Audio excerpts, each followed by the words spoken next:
कहा था आपको, कल कथा में वर्णन किया था, एक पुण्य कर दिया। पार्वती जी ने वैसे तो तप करा, साधना करी, आराधना करी, भजन किया, कीर्तन किया, मंत्र जाप किया, नाम जाप किया, सब कुछ करा, पर माता पार्वती जी ने एक पुण्य बड़ा प्रबल करा कि एक छोटा सा बच्चा पानी में डूब रहा है, उसको मगर घड़ियाल उसको खा रहा है, और पार्वती जी अपना 1000 वर्ष का पुण्य देने को तैयार हो गई उस बच्चे के लिए। कितना समय लगता है?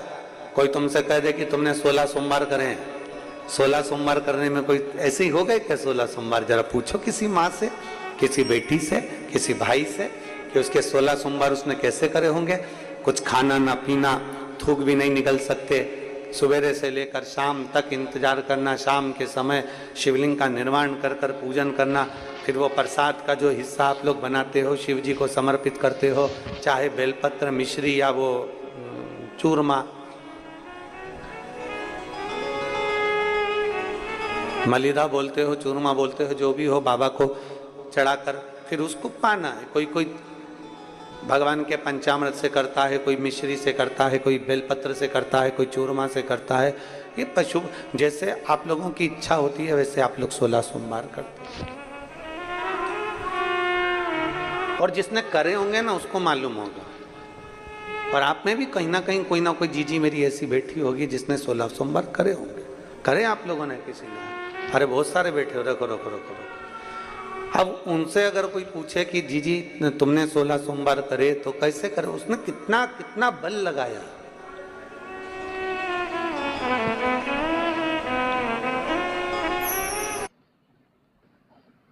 जरा उससे पूछा जाए, बच्चों को भी स्कूल भेजना है, पति का पूरा काम करना है, टिफिन तैयार करना है, सास को संभालना है, ससुर को संभालना है, देवर जेठ को संभालना है, पूरा परिवार संभालते संभालते फिर उसको अपने व्रत में ही उसको ये सब काम करना है, और व्रत में ही ना कुछ खाया ना पिया, सुबह से भूखी प्यासी, और सारा बच्चों को संभाले, घर को संभाले, कुटुंब को संभाले, संभालते संभालते शाम को पूजन की थाली लगाकर पूजन करना, किताब पढ़ना, पोथी पढ़ना, पोथी पढ़कर फिर थोड़ा सा भाग लेकर फिर भगवान का विसर्जन करना। जरा विचार करिए, उसका पूरा दिन उसने पूर्ण तरह से समर्पण में लगा दिया। और कोई उससे कह दे कि तुमने 16 सोमवार के व्रत करें, तुम्हारे वो 16 सोमवार के व्रत का पूरा फल हमको दे दो, तो कोई जीजी से पूछे। परंतु दुनिया में कोई ऐसा नहीं होता जो अपना फल किसी को दे दे, पर केवल एक घर की स्त्री, घर की नारी, घर की माँ, घर की महिला, घर की नारी, घर की स्त्री एक ऐसी होती है जो 16 सोमवार का व्रत अपने लिए नहीं करती, अपने बच्चों या अपने पति के लिए या परिवार के लिए करती है।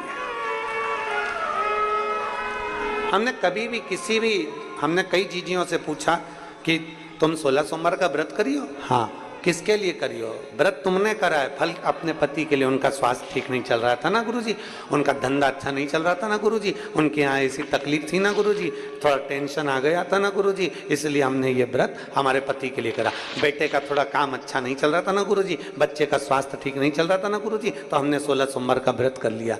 हमने कहा जीजी तूने कभी अपने लिए व्रत करा? नारी जो कुछ भी है अपने जीवन में, व्रत तप साधना जो कुछ भी करती है वो हमेशा अपने लिए नहीं करती। एक स्त्री जो कुछ भी व्रत करती है, साधना करती है, वो अपने परिवार के लिए, अपने कुटुंब के लिए, अपने इष्ट को, जो भी उसके पति हैं, उसके परिवार वाले हैं, उसके कुटुंब वाले हैं, उनको देने के लिए करती है, अपने लिए नहीं जिए वो।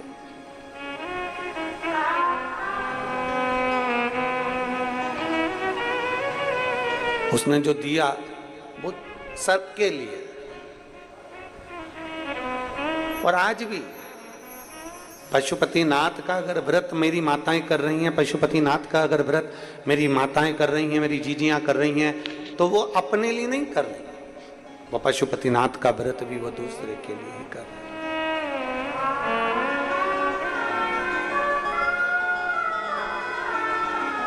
और शंभु शरणे पड़ी मांगूं घड़ी रे घड़ी, दुख काटो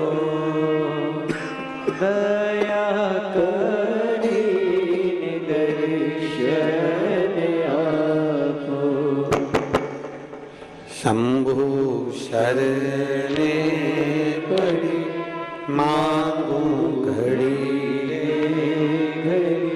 दुख काटो दया करी न दर्शन।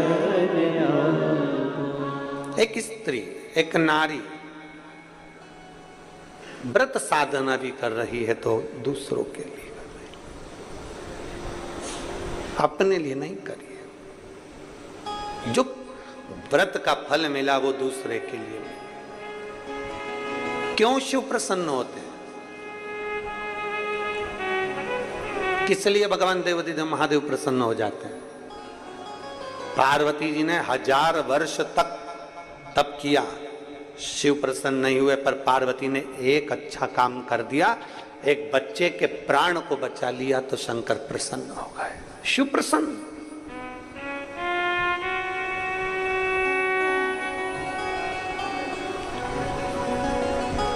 यहां इतने आस्था चैनल पर लाखों करोड़ों लोग शिव पुराण की कथा को सुन रहे हैं। जितनी शिव पुराण की कथा लोग बड़े पंडाल में सुनते हैं, वहां बैठकर उनको ये कथा पंडाल में बैठकर सुनने को नहीं मिल रही है, तो वो भी चैनलों के माध्यम से सुन रहे हैं।